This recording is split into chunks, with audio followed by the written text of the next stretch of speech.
नमस्ते। कैसे हैं आप सब? आज का टाइटल देख करके तो आपको पता ही चल गया होगा कि आज की वीडियो में मैं कोई ग्रामर पार्ट या हिंदी से रिलेटेड कुछ पढ़ाने नहीं जा रही हूँ, बल्कि अगर आप in future Dubai, Abu Dhabi या यहाँ के किसी भी एमिरेट्स में टीचिंग के लिए अप्लाई करना चाह रहे हैं तो उससे रिलेटेड आपकी जो सैलरी होती है वो कितनी होती है, कि आप कितनी सैलरी में यहाँ पे एक ठीक ठाक लाइफस्टाइल को एंजॉय कर सकते हैं, उसके विषय में हम आज बात करेंगे। ठीक है, तो मैं कैसे आपको ये सारी चीज़ें बता सकती हूँ, बिकॉज मैं यहाँ पे एक परमानेंट टीचर हूँ, सीबीएसई स्कूल में पढ़ाती हूँ और लास्ट 11 ईयर से पढ़ा रही हूँ। मुझे अलग अलग स्कूलों का एक्सपीरियंस है, मैंने कई स्कूल भी चेंज किए हैं इन 11 साल में, और दुबई में भी पढ़ाया है और अबू धाबी में भी करंटली पढ़ा रही हूँ। तो सबसे पहले तो हम जब सैलरी की बात करेंगे तो उसमें कई सारे फैक्टर्स होते हैं जो आपकी सैलरी के लिए इम्पॉर्टेंट हैं। तो जिसके मैंने सारे नोट्स बना रखे हैं। अब सबसे पहले हम बात करेंगे एमिरेट्स की। तो यहाँ पे मैं 2 एमिरेट्स लेकर के चलूंगी क्योंकि मुझे उसका ज़्यादा एक्सपीरियंस है, दुबई का और अबू धाबी का। ठीक है, तो जब मैं स्टार्टिंग में आई थी 2013 में, तब मैंने शुरू किया था दुबई के स्कूल से। तो दुबई के स्कूल में क्योंकि मैं टोटली फ्रेशर थी, मैंने 2013 में अपनी एजुकेशन कंप्लीट की थी, मास्टर कंप्लीट किया था, और उसी ईयर मैंने यहाँ पे आकर के ही अपनी जॉब ज्वाइन कर ली थी। फ्रेशर थी, कोई इसके पहले का एक्सपीरियंस नहीं था, तो उस समय की मेरी teaching based on that experience थी। तो मेरा जो सर्टेन अमाउंट था उसको भी हम डिस्कस करेंगे इस वीडियो में कि तब कितना था और अब कितना मिल रहा है, लेकिन पहले हम उसके फैक्टर्स की बात कर लेते हैं। ठीक है, और उसके अलावा भी जो मेरी अलग फ्रेंड्स थी जो दूसरे स्कूलों में पढ़ाती थी दुबई की, उनकी सैलरी और जो यहाँ अबू धाबी में पढ़ाती थी उस टाइम पे भी उनकी सैलरी में क्या डिफरेंस था। ठीक है, दूसरा होता है एक्सपीरियंस। अगर आप अच्छा खासा एक्सपीरियंस है आपको और कोई फ्रेशर ज्वाइन कर रहा है तो उन दोनों की सैलरी में भी डिफरेंस होता है। ठीक है, अगर आपने एकदम आप कॉलेज से आए हो और आपने तुरंत स्कूल ज्वाइन कर लिया और आप सोच रहे हो कि कोई पिछले 10 साल से पढ़ा रहा है, सेम उसी के लेवल की मुझे सैलरी मिल जाएगी, तो हो सकता है आपको थोड़ा डिसअपॉइंटेड हो। बट यस, कुछ स्कूल हैं जो आपको उनका एक स्टैंडर्ड सेट होता है कि उससे नीचे पे वो नहीं रखते हैं और ना ही उससे बहुत ज्यादा हाई जा सकते हैं, तो उतनी सैलरी भी एज अ बिगनर आपके लिए एक बहुत अच्छा खासा अमाउंट होता है अगर आप उसको इंडिया से कंपेयर करें तो। दूसरा चीज है हमारा सब्जेक्ट। ठीक है, सब्जेक्ट का मतलब होता है कि जैसे यहाँ पे अगर कोई इस्लामिक टीचर है, अरेबिक टीचर है, ठीक है, तो जो अरेबिक टीचर मोस्टली लोकल्स जो होते हैं या जो हमारे नियर बाई कंट्रीज जो होती हैं, गल्फ कंट्रीज की होती हैं, वहां के होते हैं, तो उनकी सैलरी में भी, और एक अगर कोई इंडियन टीचर है उनकी सैलरी में भी डिफरेंस होता है यहाँ पे। वो भी कुछ स्कूलों में होता है, सारे स्कूल्स में नहीं होता है, बट देन ऑल्सो उनका आपसे थोड़ा सा लेवल हाई ही रहेगा सैलरी के उसमें कंपेयर टू सैलरी जब ये बात आएगी। और प्लस आपका है कि अगर आप प्राइमरी को पढ़ा रहे हो, आप केजी को पढ़ा रहे हो, या फिर आप 11-12 स्कूल ग्रेड्स के बच्चे को पढ़ा रहे हो, तो उसका भी थोड़ा बहुत अंतर आता है आपकी सैलरी में। बट ये सारी चीजें बहुत ही माइनर होती हैं, 400-500 दिरहम, बस इससे ज्यादा का अंतर नहीं होता है इन सब चीजों में, तो उसमें आपको बिल्कुल भी डिसअपॉइंट होने की जरूरत नहीं है। अब इसके बाद अगर हम बात करें तो क्वालिफिकेशन। ठीक है, अगर आप बीए एंड बीएड हैं, बीएससी एंड बीएड हैं, या बीकॉम एंड बीएड हैं उसका, या फिर अगर आप मास्टर्स हैं अपने सब्जेक्ट में और उसके साथ बीएड हैं, तो उनका भी बहुत अंतर पड़ता है आपकी सैलरी में।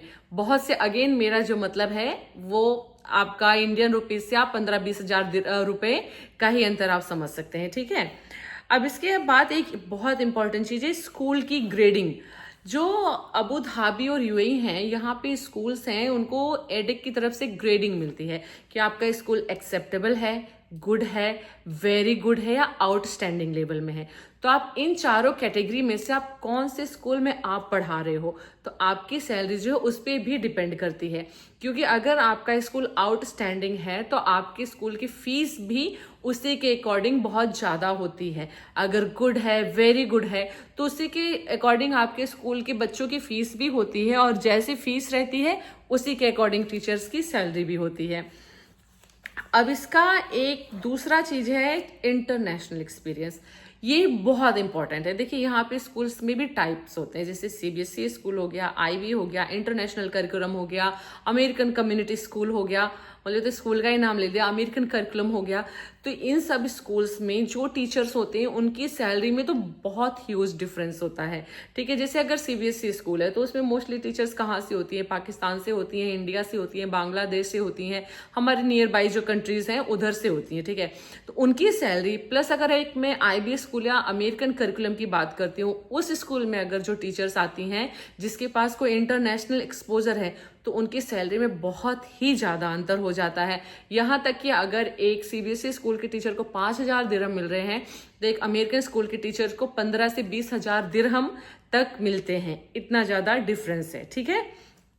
तो इस चीज का भी आप देखिए। अगर और अमेरिकन स्कूल या किसी आईबी करिकुलम में आपको एज ए टीचर बनने के लिए थोड़ा बहुत आपको इंटरनेशनल एक्सपोजर होना चाहिए। कोई आपके पास ऐसा सर्टिफिकेट, कोई डिग्री, अगर कोई ऐसी चीज है तो वो आपको काफी हेल्प करेगी। बट मैं कुछ एक दो फ्रेंड्स को ऐसे भी जानती हूँ जो इंडिया से ही आई हैं और उन्होंने यहाँ पे आकर के जो आईबी करिकुलम है उन सबको ज्वाइन किया है। तो मुझे लगता है आपके खुद के हार्ड वर्क के ऊपर भी होता है और आपके पर्सनल एक्सपीरियंस के ऊपर भी होता है। तो अगर आपको लगता है कि आप जाके वहां का स्टैंडर्ड मैच कर सकते हैं, उसके अकॉर्डिंग कर सकते हैं, तो आपको डेफिनेटली ट्राई तो जरूर ही करना चाहिए, ठीक है। इवन आपके पास नहीं है इंटरनेशनल कोई exposure, then also you should definitely try, अगर आप विद इन द यूएई हो तो। क्योंकि अगर आप इंडिया से ट्राई कर रहे हो तो आई डोंट थिंक सो कि इतने हायर चांसेस होंगे उसके विदाउट एनी इंटरनेशनल एक्सपीरियंस के, ठीक है। दूसरा आता है कि स्कूल वीजा टीचर्स की और हस्बैंड वीजा पे। कुछ जैसे मैं हूं और कोई और टीचर है, ठीक है। अब मुझे पसंद है हस्बैंड वीजा पे रहना क्योंकि मैं चाहती हूँ अगर मैं किसी भी टाइम स्कूल छोड़ना चाहूँ, कहीं और मूव होना चाहूँ तो मैं इजिली हो सकती हूँ उस चीज पे, ठीक है। लेकिन जो टीचर्स स्कूल वीजा पे होती हैं, जिनको स्कूल वीजा प्रोवाइड करता है, तो उसके साथ उसको उसके लिए घर भी देना होता है, अकोमोडेशन जो होता है वो भी मिलता है, आपको एयर टिकट भी मिलता है और थोड़ी अदर फैसिलिटीज भी मिलती हैं। और स्कूल वीजा और हस्बैंड वीजा की सैलरी में भी थोड़ा सा डिफरेंस होता है, तो आपकी खुद की चॉइस पे है। मोस्टली जिनको डायरेक्टली इंडिया से हायर किया जाता है वो स्कूल वीजा के ऊपर ही होते हैं, ठीक है। तो उनकी सैलरी ठीक ठाक होती है, आपको मतलब इतनी दी जाती है कि आप यहाँ पे ठीक से रह सकें और आप इंडिया में भी अपनी फैमिली को ठीक से रख सके, ठीक है।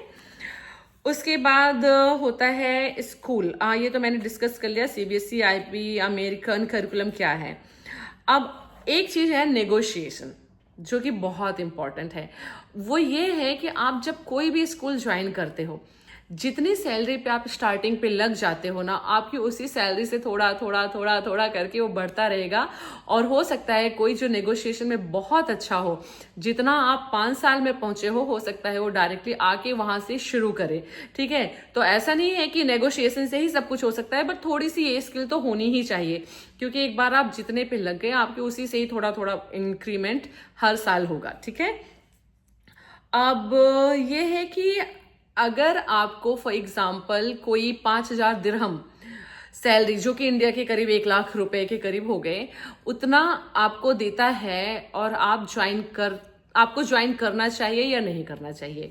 तो मेरा मानना है कि एज ए इंटरनेशनल एक्सपोजर लेने के लिए आपको डेफिनेटली करना चाहिए। उसके कई फायदे होते हैं। कुछ स्कूल्स में क्या होता है कि अगर आप अपने साथ अपने बच्चों को ले जा रहे हो तो बच्चों की फीस फ्री भी होती है, कुछ % उनकी फीस माफ भी होती है, ठीक है। एक बेनिफिट तो आपको वो हो गया। दूसरा, अगर आप वहां पे सिंगल भी हो, ठीक है, तो 5,000 दिरहम में स्टार्टिंग करने के लिए it's not a bad choice, क्योंकि आप 1,500 दिरहम का कोई शेयरिंग अपार्टमेंट भी आप कर सकते हैं, या फिर आप किसी के साथ शेयर ले सकते हैं, या फिर आप कोई छोटा अपार्टमेंट में भी शिफ्ट हो सकते हैं और 500-700 दिरहम में आप अपना अलोन सिंगल पर्सन मंथली निकाल करके अच्छे से सेव कर सकते हैं। वो आपकी खुद की कैलकुलेशन के ऊपर डिपेंड करता है। लेकिन आपको एक नेशनल एक्सपोजर लेना चाहिए, आपको स्कूल ज्वाइन करना चाहिए। बाकी का ग्रोथ जो है वो आपके खुद के माइंडसेट पे, आपकी खुद की कैपेबिलिटी पे होता है, और आप किस तरह से चीजों को लर्न करते हैं और किस तरह से जल्दी स्कूल के एनवायरनमेंट को समझते हैं। क्योंकि कुछ लोगों को मैं जानती हूँ जो पिछले कई सालों से एक ही पोजीशन पे हैं और बहुत हैप्पीली रह रहे हैं, बट कुछ लोग हैं जो 4 से 5 साल में काफी ज्यादा ग्रोथ कर लेते हैं। तो वो आपके खुद के ऊपर डिपेंड है, ठीक है। तो आप जैसे जैसे ग्रोथ करेंगे आपकी सैलरी भी ग्रोथ करेगी और आपकी जो अदर फैसिलिटीज हैं, चीजें हैं, उनमें भी आपका फायदा होगा। प्लस कुछ स्कूल हैं जो आपको बहुत इंटरनेशनल एक्सपोजर भी देते हैं, आपको स्कूल की तरफ से टूर्स जाते हैं, बहुत अलग अलग चीजें होती हैं जहां पे आपको जाने का मौका मिल सकता है। और दूसरा, अगर आप यहाँ के स्कूल को ज्वाइन करते हैं तो आपको बहुत सारे सेमिनार्स दिए जाते हैं, बहुत सारी पीडीज होती हैं, बहुत सारे टीचिंग से रिलेटेड कोर्सेज होते हैं, सब्जेक्ट्स होते हैं जो आपको सिखाए जाते हैं, जो कि आपको फ्यूचर में फायदा करते हैं। ठीक है, अब हम आते हैं हमारे लास्ट पॉइंट पे, ठीक है, जो है दुबई की सैलरी और अबू धाबी की सैलरी। अब मैं फ्रैंकली आपको बताऊं तो compare to Dubai, Abu Dhabi में सैलरी ज्यादा देते हैं, क्योंकि मैंने जैसे बिगनिंग ऑफ द वीडियो में बोला था कि मेरे जो फ्रेंड्स 2013 में भी जो कुछ अबू धाबी में थे, उनकी सैलरी उस टाइम पे भी ज्यादा थी। और अभी भी, अब मैं करंटली अबू धाबी में हूँ, मेरी कुछ फ्रेंड्स दुबई में है, सीबीएसई स्कूल की बात कर रही हूँ, not talking about any other curriculum right now. तो उनकी सैलरी अभी भी उस लेवल पे नहीं है जितनी अबू धाबी में है। अबू धाबी में कुछ सीबीएसई स्कूल हैं जो आपको 4000 5000 से लेकर के 12-15 हजार दिरहम तक की भी सैलरी देते हैं। वो बेस्ड ऑन है, मतलब 10 से 12 तक की तो डेफिनेटली देते ही हैं, लेकिन वो डिपेंड है कि आपका एक्सपीरियंस कैसा है, नेगोशिएशन स्किल कैसी है, आपकी कम्युनिकेशन स्किल कैसी है, और आप कितना डेडिकेटेड हैं अपने वर्क के लिए। ठीक है, ये सामने वाले को आपसे बात करके पता चल जाता है। आप जितना भी इंडिया के किसी स्कूल में अर्न कर रहे होंगे, यहाँ पे आपकी सैलरी उससे डबल या ट्रिपल ही होगी। ठीक है, तो ये आप मान लीजिए कि आपकी जो बेसिक सैलरी भी शुरू होती है यहाँ पे अबू धाबी में, वो 1 से 1.5 लाख रुपए इंडियन रुपीस के बीच में शुरू होती है, जो कि एक स्टार्टिंग करने के लिए एक बहुत ही अच्छा मेरे हिसाब से कैरियर हो सकता है और एक्सपोजर हो सकता है, और आगे आपको इसी में ऐड ऑन ही होना है, उससे कम वो नहीं जाएगा। तो मुझे लगता है कि मैंने मेरे जो भी पॉइंट्स थे वो कवर कर लिए। अगर आपको इससे रिलेटेड कोई क्वेश्चन होगा तो आप प्लीज डेफिनेटली पूछिएगा। अगर मैंने कोई क्वेश्चन मिस कर दिया या कोई पॉइंट मिस कर दिया कि अगर आपको यहाँ पे जॉब मतलब सैलरी है तो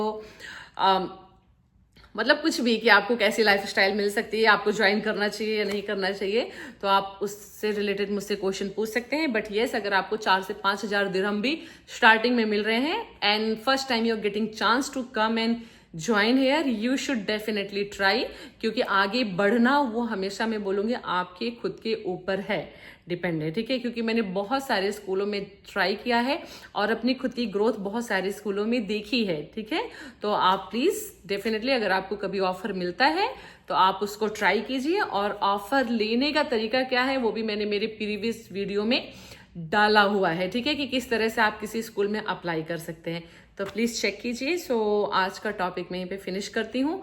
और yes, at the and I will say, अगर आपको लगता है कि मेरी जो ऐसी रिलेटेड वीडियोस हैं आपके लिए थोड़ी सी भी यूजफुल हो रही हैं, तो आप प्लीज लाइक, शेयर और सब्सक्राइब कीजिएगा।